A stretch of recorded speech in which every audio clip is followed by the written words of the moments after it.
Today's episode is brought to you by Patreon. If you're interested in supporting the show, go to patreon.com/JoshuaVelas and become a $2 backer today and get early access to the new episodes. I'll be leaving a link in the description down below, but for now, on to today's episode.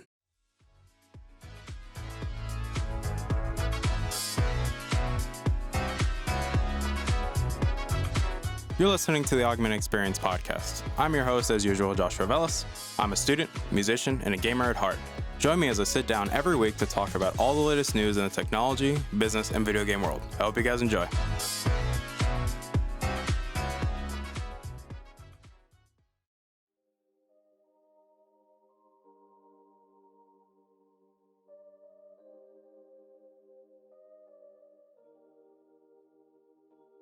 Alright, everybody, welcome back to the show. My name is Joshua Velas. I'm your host as usual, and obviously welcome back to the show.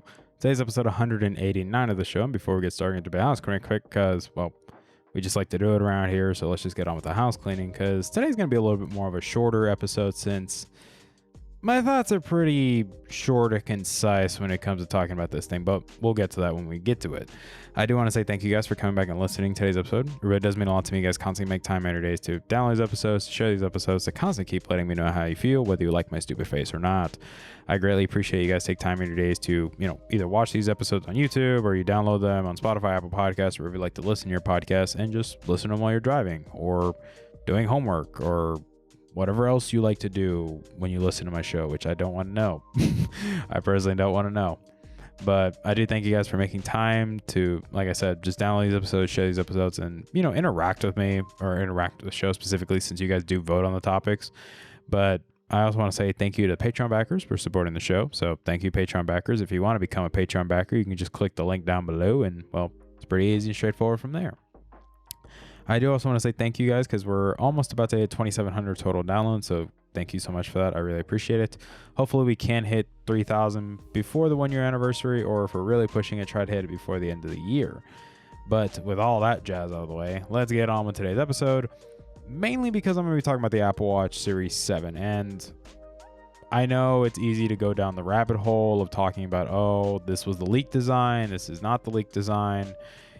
It's easy to go down that rabbit hole and just talk about, okay, Apple didn't do what we thought they were going to do with the redesign, which, in my personal opinion, I like the new redesign, but I also get why some people kind of feel like having a square watch doesn't really make much sense. Like, just being honest, some people feel like it'd be a little bit too sharp, because some people have already complained about the current design of the iPhones, where they just feel like maybe the edges are a little bit too sharp, so maybe putting that on your, on your wrist is not the best idea, given how, it's extremely close contact with your wrist. So some people are saying it might cut you or something. I think that's a bit of an exaggeration.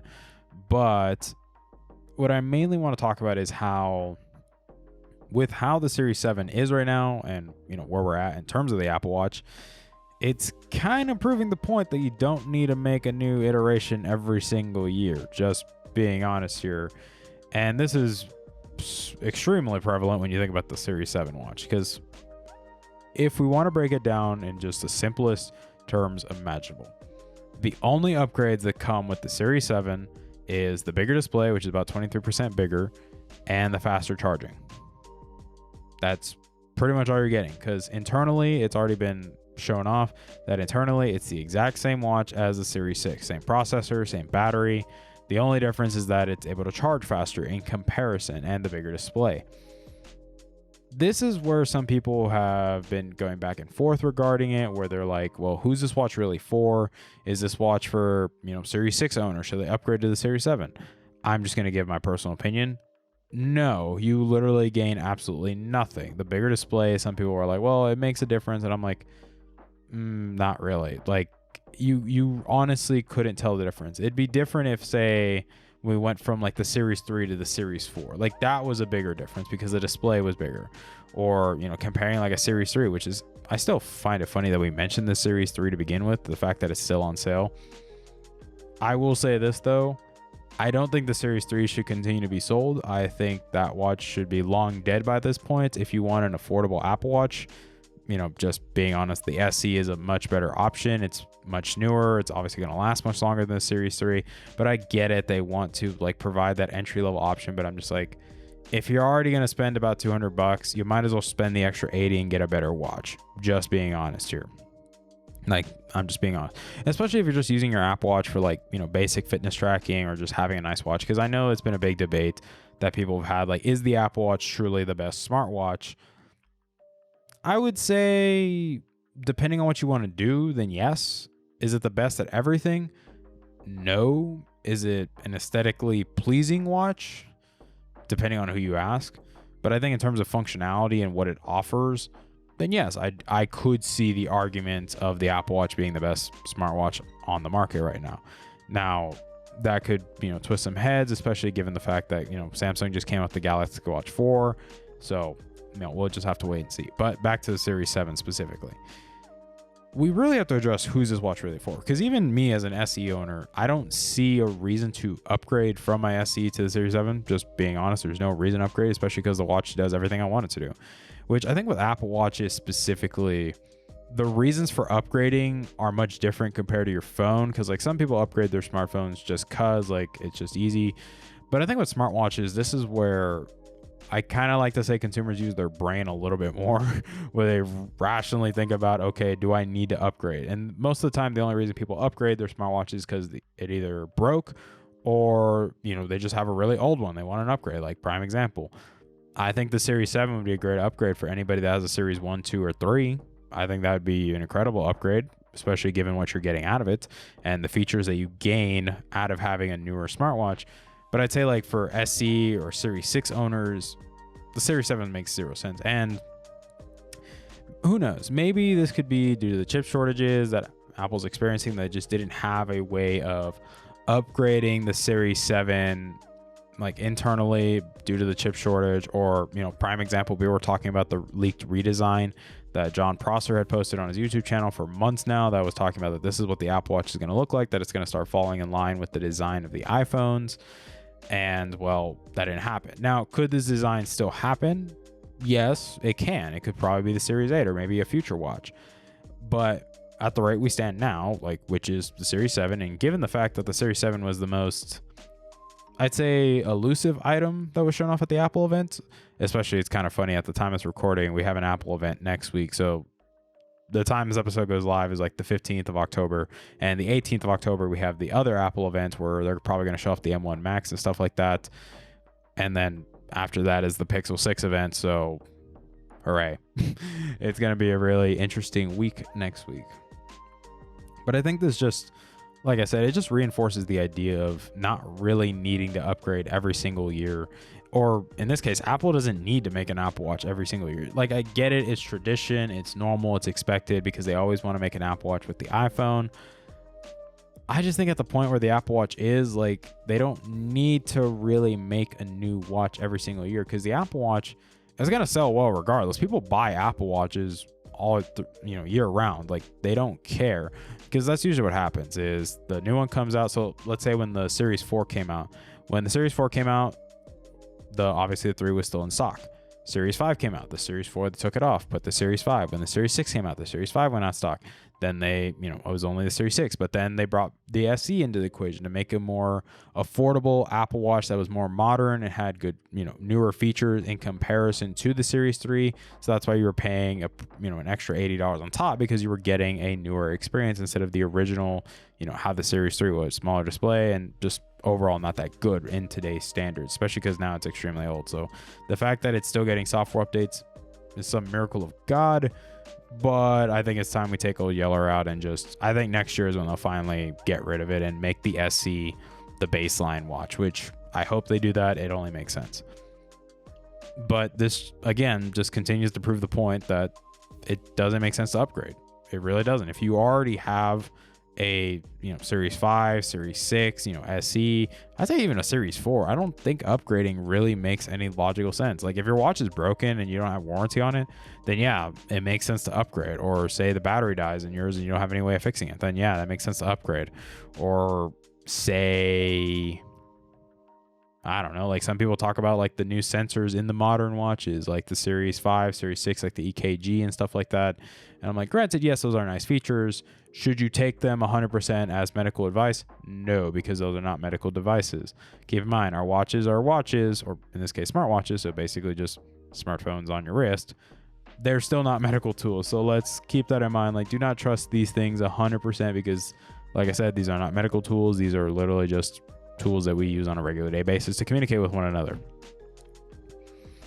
At the end of the day, it's just, I just don't see the point of it. Like, I don't think Apple should have made the Series 7, especially because it just feels like a small upgrade that made absolutely zero sense. Like, at least from the 5 to the 6, like, or prime example, we talk about like the display upgrade. Like, obviously the big upgrade from like the design was from the Series 3 to the 4. That's obviously a really big design change. That was the biggest design change we've seen in a long time for the Apple Watches. I think if they would have gone the route of making the square, a more squared off Apple Watch, then yeah, that would have been news. That would have been headlines. But I think it makes more logical sense that they're going to save that for next year, given the fact that the rumors are stating that the next iPhone, or specifically the iPhone 14, will be the biggest redesign that we've had so far, besides like the squared off edges, and actually like getting rid of the notch, going back to a more normal looking phone and finally getting rid of the notch and putting Face ID under the display and other little things. Now, do I think USB is going to happen? USB-C specifically? Yeah. Just being honest here, I don't think Apple's going to do it. I think they'd rather go wireless 100% before they even go anything close to USB-C. Yeah, I see them probably doing that just to stick it to the EU and just say, you guys suck. But overall, at the end of the day, it's your money. You can use it the way you want to use it. Like, in my opinion, I don't think a slightly bigger display and faster charging really means you should upgrade. I don't see the value in that. The value proposition doesn't make much sense, but maybe that's just because I'm not the target audience. The target audience is realistically people that have older Apple Watches, so that probably makes sense. But I've literally seen people ask me, like, people have straight up asked me, like, they have more newer smartwatches, like they have Series 6 in, like, dude, should I get the Series 7? I'm like, no. You literally gain nothing. In terms of performance, you don't really gain anything. The watch is the exact same as the one you have on your wrist right now internally. It's the exact same chip, exact same battery life. Besides that, it can charge a bit faster and that you get a slightly bigger display, but you don't really notice it if you had the watches side by side. You realistically couldn't tell me you would notice a difference from a glance. I don't think anybody can look at it from a glance and could tell me the difference. But aside from that stuff, that's really what I have. Like, this episode is much shorter due to the fact that there's not really much to talk about when it comes to the Series 7. Like, my commentary behind it is simple. It's, yes, I may not be the target audience, but you may be the target audience, so it might make sense for you. I think if, like I said, if you're coming from like a Series 1, 2, or 3, absolutely you should upgrade. If you're coming from, say, a 4, a 5, a 6, or an SE, no, I don't think this is anything close to a good upgrade. Now, maybe next year might be a bigger upgrade if you like the more squared off design. If it happens, let's say this right now, if it happens, then yeah, I would say that'd be a good upgrade. But it really just comes down to this just really feeling like a gap year that I don't think an Apple Watch should have happened this year. I think Apple should have comfortably taken a victory lap. They know the Series 6 sold better than mostly every other smartwatch on the planet. I would have said just keep selling the Series 6 for as long as you can. The next year, make the redesign, say it's the Series 7, and then we go from there. I just don't think it made sense to make the Series 7, especially because they weren't even able to give a firm date when it was originally unveiled, because it just seemed like it was, put together last minute. It didn't seem like they didn't have that Apple touch, especially we talked about it a little bit during the presentation, how it just felt, that segment specifically felt the most off out of all of them, just being honest here. But aside from that, thank you guys for listening to today's episode or watching it. I really appreciate it. Probably just a little bit of update of what's going on my end. I know that this episode should have gone live on Wednesday, but due to a lot of technical difficulties I was having with the camera, and also just me being extremely busy with a lot of my interviews, because this is the, now going into my senior year of college, companies are now looking at me more seriously. So now I'm getting more interviews, and this is the first time I've had to deal with, I think I've stopped counting, like 11 interviews, and I still have a bunch more to go, especially after this virtual career fair. And also, like, other companies are now pushing me to the final round, so these interviews are much longer. So it's just a lot, just being honest with you guys. So episodes might get pushed back, but I'll let you guys know in advance beforehand. But I just want to say thank you guys for just everything. You guys are great. You guys are wonderful. Obviously, thank you to the Patreon backers. You guys will get to see this episode early, so you guys can enjoy that benefit. And if you, like I said, if you want to become a Patreon backer, you can just click the link down below. It's only $2 a month to get early access to the episodes, and it's just an easy way to support me too. But I do want to say thank you guys. I hope you guys have a wonderful weekend. I know I will have a good weekend since I'm going home for the weekend. So basically the day this episode goes live, I'm going to be driving home to go enjoy the State Fair with my friends and just have a little bit of time with my family. I was even joking with my roommate a little bit that this is actually the first time my family is going to get to see me after I've lost all this weight. Like if I do the math correctly, I'm like, let's see, I'm going to do the math here live on camera. Let me do the math real quick. 235 minus 174. Yeah, 61 pounds. And I've been really happy about that because I look obviously much better. My clothing fits better. I feel better. And it'll be the first time my family gets to see me at the lightest weight that I've been in my young adult life. So I'm excited to see how that turns out. But I hope you guys enjoy. Have a wonderful weekend. Please be safe, guys. Don't do anything dumb. And as always, continue to be kind and respectful to those around you because the world is still a very weird place. And I will see you guys next week. Just don't do anything dumb, guys. I'll see you guys next week, guys. Bye. Hey there. Thank you for listening to today's episode. I really appreciate it. Thank you guys so much for taking time out of your day and listening to today's episode. If you're interested in supporting the show, whether it be financially, clicking the follow button, or just sharing the episode, it all works for me, guys. Thank you guys so much for your time, and I love you guys to death.